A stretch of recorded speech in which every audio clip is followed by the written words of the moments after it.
State times में आप सभी का स्वागत है। मैं हूं मायरा। आप सबको बता दें कि स्टेट टाइम्स की टीम रोज़ कोई ना कोई मुद्दा उठाती है और रोज़ लोगों से बात करती है, जम्मू की जनता से जानती है कि आखिरकार उनकी क्या कुछ परेशानी है और क्या कुछ परेशानी का हल स्टेट टाइम्स की टीम जो है वो निकाल सकती है। आपको बता दें कि आज का हमारा मुद्दा जो है वो पूरे जम्मू के लोगों के लिए जो है वो गरमाया हुआ है, क्योंकि हर कोई इस सिचुएशन को फेस कर रहा है। आपको बता दें कि रिक्शास की अगर मैं बात करूं, जम्मू के अंदर जो चल रहे हैं उनके चार्जेस काफ़ी ज़्यादा ओवर हो चुके हैं, जिस वजह से स्टूडेंट्स की मैं बात करूं या आम जन की मैं बात करूं तो सब लोग परेशान हैं।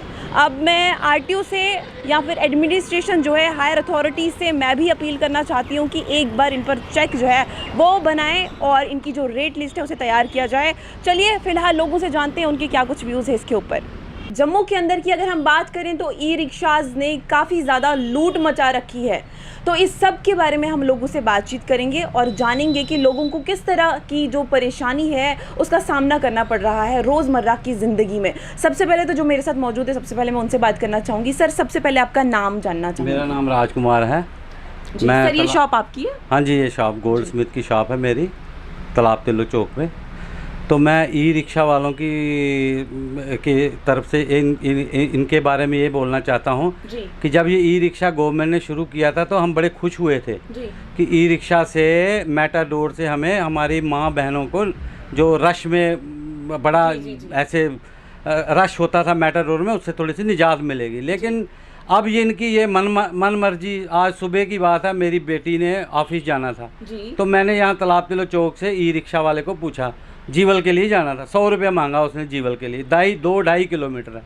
ना गवर्नमेंट ना प्रशासन को मैं यही कहना चाहता हूँ कि इनका कोई रेट फिक्स होना चाहिए, रेट फिक्स होना चाहिए और इनका एक ड्रेस कोड भी होना चाहिए।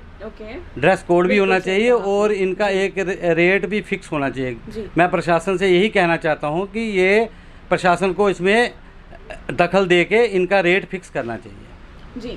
और जो ड्रेस कोड की आपने बात की है, मुझे लगता है बहुत ही अच्छा पॉइंट आपने बोला है, ड्रेस कोड होना चाहिए, क्योंकि हमें पता नहीं है कि बाहर से भी जो लोग आए हुए ई रिक्शा चला रहे हैं और क्या कुछ जम्मू में क्राइम को बढ़ावा दे सकते हैं, वो भी एक हम कह सकते हैं न्योता है। हाँ, बिल्कुल न्योता है जी। ये देखो, इनका अगर ड्रेस कोड होगा, नेम प्लेट होगी, लाइसेंस वगैरह इनके चेक हो जाएंगे, प्रशासन इनके ऊपर सख्ती करेगा तो इससे ये सारे क्राइम वगैरह जो है, और ये नशा करके भी गाड़ियाँ चलाते हैं, ये भी मैंने देखा है। नशा करके भी गाड़ियाँ चलाते हैं, इसलिए प्रशासन को इनको देखना चाहिए, जगह जगह इनकी चेकिंग करनी चाहिए जी। ठीक है, थैंक यू सर। क्या नाम है आपका? केशव। मैम, क्या करते हैं आप? मैं स्टूडेंट हूँ। तो केशव, एज अ स्टूडेंट आप क्या कहेंगे? आपको भी ई रिक्शा में सफ़र करना पड़ता होगा और ई रिक्शा वाले चार्ज जो है वो किस तरह से करते हैं? चार्ज तो ओवर करते हैं, चलाते भी रैश करते हैं जी। जहाँ स्टॉप बड़ी मतलब रैश करते, कहीं भी स्टॉप ले लेते हैं जी। तो इशू तो होता है जी। जो नॉर्मल अपनी खुद स्कूटी पे ड्राइव करता है उनके लिए भी होता है कि कहीं भी मुड़ जाते हैं, देखते नहीं हैं, ओवर चार्ज भी करते हैं जी। कुछ स्टूडेंट को कुछ रिलैक्सेशन नहीं देते, ये चीज़ तो इशू है। गवर्नमेंट से आप क्या अपील करना चाहोगे? गवर्नमेंट से क्या ही कर सकते हैं, उनका कोई रोल, मेजॉरिटी रोल तो इनके अपने ओवर चार्ज ही हैं। तो अगर रोकथाम वो लगाएंगे तो ये तो अपने चार्जेस को इतना बढ़ावा देंगे नहीं। अब उन्होंने ई बसेस लाई है, बट उनसे क्या ही फ़र्क पड़ता है इनको। जैसे मैटर ई बसेस से जम्मू स्मार्ट नहीं हो सकता ना। वो तो है, डेवलपमेंट सिर्फ वो इंफ्रास्ट्रक्चर तो चाहिए इनको, लेकिन विद टाइम ये होगा जी। बाकी एलजी के रहेगा कि वो डिसीजन कैसे लेते हैं इसको जी। बस ये ठीक है। सर, क्या नाम है आपका? मेरा नाम लवकेश है। क्या करते हैं आप? मैं बिजनेसमैन हूँ। आपका सर नाम? मेरा नाम माधव वर्मा है। क्या करते हैं? मैं अभी 12th पास हूँ। सबसे पहले तो मैं आप दोनों से ये सवाल पूछूंगी कि जम्मू को कितना स्मार्ट बनाया जा रहा है एज आ रिक्शा पॉइंट ऑफ व्यू, मतलब कि जो जम्मू में ई रिक्शाज़ को लॉन्च किया गया है, जो इस टाइम पे जम्मू की सड़कों पर चल रहे हैं, उनका क्या कुछ रोल है? ई रिक्शा का तो बहुत ज़्यादा रोल है, क्योंकि जैसे हम अपनी, जब मैं स्टडीज़ करता था MBA में, मेट्रो सिटी में था, दिल्ली, चंडीगढ़, वहाँ ई रिक्शास थे, लेकिन उनका एक रेट ऑफ था कि मतलब अगर आपने यहाँ से जाना है पर पर्सन 10 रुपीज़ लेना है तो आपको मतलब बिल्कुल साफ आना जाना। लेकिन यहाँ पे कोई रेट ही नहीं है ई रिक्शा का, मतलब जिसने जो मांगा वो देना है। और सबसे बड़ी बात ये है कि जो ई रिक्शा यहाँ लगे हैं उनमें ऐसा है कि मोस्टली जितने भी हमारे युवा लगे हैं वो उड़ता पंजाब जैसे कह रहा था ना, वैसे उड़ता जम्मू उसे चल रहे हैं कि मतलब किसी का रिक्शा कहाँ उल्टा हुआ है, किसी का कहाँ कोई कहीं हिट कर रहा है। तो ये थोड़ा सा प्रशासन को देखना चाहिए इसके बारे में। साथ में आपके माध्यम से एक मेरे मन में बहुत बड़ी एक ख्वाहिश थी, मैं बोल रहा हूँ। हमारे तालाब चौक में शिवजी भगवान का मंदिर है। आपको पता है सावन का दिन चल रहा है, उस मंदिर के बाहर जो है कांस्टेंट ई रिक्शा लगे होते हैं। साथ ही में ट्रैफिक का बूथ भी है। और ट्रैफिक वालों को भी कई बार बोला है सर इनको, अब शाम को क्या होता है, जैसे हमारे हिंदुओं में शाम को हमारी माताएं बहनें मंदिर में सत्संग करती है, वो अंदर सत्संग कर रही होती है और बाहर वही ई रिक्शा वाले बाहर उस ऑटो में ड्रिंक कर रहे होते हैं, उल्टी उल्टी गालियाँ निकालते हैं, अंदर माँ बहनें पूजा करती है, बाहर ये सब हो रहा है, प्रशासन के सामने सब कुछ हो रहा है। मैं प्रशासन से भी रिक्वेस्ट करता हूँ कि थोड़ा आप भी इन ई रिक्शा वालों को थोड़ा नकेल कसिए और इनका कोई रेट फिक्स कीजिए कि एक रेट, क्योंकि ये आम लोगों के लिए बना है। हर एक बंदा अफोर्ड नहीं कर पाता कि मतलब आप दूसरे ऑटो में जाइए। ई रिक्शा में एक सिंपल सा रेट होना चाहिए कि इतने किलोमीटर का इतना रेट हो, ताकि सबको सहूलियत मिले। जी बिल्कुल सही कहा आपने। सर आप क्या कहेंगे? मैं भी यही कहना चाहूँगा कि इनके जो रेट्स हैं वो फिक्स होने चाहिए जी। और नॉमिनल चार्ज लेना चाहिए, जिससे कि हर एक को अच्छा प्रोवाइड हो, जी सहूलियत सहूलियत मिले। जैसे मैं स्टूडेंट हूँ, मुझे अभी कॉलेज जाना है, तो मेरे को तो अफोर्डेबल चीज़ चाहिए, अफोर्डेबल रेट चाहिए। अब मैं अफोर्ड नहीं कर सकता कि रोज़ मैं 100 रुपये खर्चूँ कॉलेज आने के लिए, फिर आने के लिए भी 100 रुपये खर्चूँ। तो इसलिए मैं भी यही कहूँगा कि इसके लिए नॉमिनल चार्ज गवर्नमेंट को लगाना चाहिए। जी ठीक है, थैंक यू सर।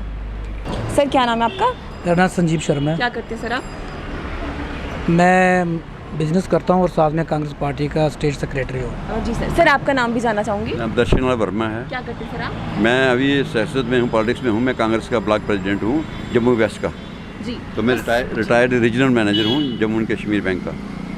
सर मेरा सवाल यही रहेगा कि जम्मू की स्मार्टनेस की अगर हम बात करें तो बड़े बड़े दावे किए जाते हैं कि जम्मू को स्मार्ट बनाया जा रहा है, वहीं पे अगर हम लोगों की बात करें तो लोग काफ़ी ज़्यादा परेशान हैं।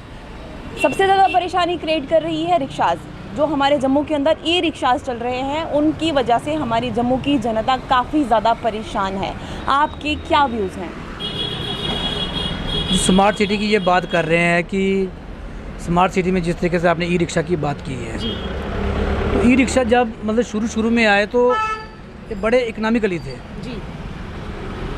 तो ये छोटे छोटे स्टाफ का 10-20 रुपये, 30 रुपये, 50 रुपये लेते थे और लोगों को लगा कि ये एक अच्छा एक साधन मिल गया है। लेकिन जैसे जैसे समय बढ़ता गया, आजकल वही जो ई रिक्शा वाले हैं वो 200 रुपये से 250, 300 से कम की बात नहीं कर रहे हैं। तो मेरा कहने का मतलब है कि सरकार को इसकी तरफ ध्यान देना चाहिए कि ऐसा ना हो कि ई रिक्शा वालों की मनमानी बढ़ती जाए और लोगों से जिस तरीके से लूट खसूट हो रही है, आम आदमी परेशान है। क्योंकि अगर उनको कहीं जाना होता है, अब तो जो पहले वाले ऑटो थे, जो ब्लैक जो ऑटो होते थे पहले वाले, वो तो आहिस्ता आहिस्ता ख़त्म हो गए हैं। उनका तो काम ही ठप हो गया है। उनका काम ठप हो गया है। अब जैसे इनका काम बढ़ गया है तो अब ये मनमानी पे आ गए हैं। तो यही मैं आपके चैनल के माध्यम से कहना चाहता हूँ कि सरकार इसकी तरफ ध्यान दे और ख़ास तौर पे जो जम्मू के जो आरटीओ हैं उनको इनकी तरफ ध्यान देना होगा कि मनमानी जो है बंद होनी चाहिए। एक पूरी ट्रांसपेरेंसी होनी चाहिए।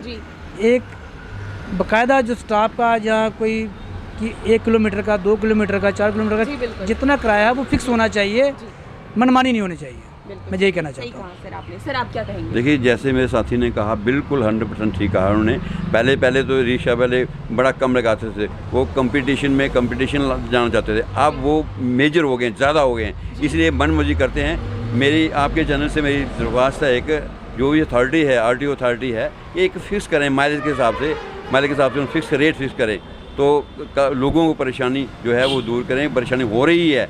अब ये हमने कहा था ई रिक्शा आया तो सस्ता होगा भैया। मुझे पर्सनल एक्सपीरियंस है, एक बात मैंने रिक्शा को कहा था, काफ़ी देर की बात है, कितने पैसे में 200 रुपये 100 ले लेगा, वो मान गया। दैट मीन्स उस वक्त वो कंपटीशन में थे, अब वो मेजॉरिटी में आ गए हैं, बहुत रिक्शे हो गए हैं, अब मुनाफी करते हैं। इसलिए गवर्नमेंट को चाहिए, जो अथॉरिटी है यहाँ, आपके मीडिया के माध्यम से मैं ये रिक्वेस्ट करना चाहता हूँ कि वो कोई ना कोई इसका साधन बनाए, कोई रूल एंड रेगुलेशन बनाए, ताकि लोगों को परेशानी ना हो। Thank you sir.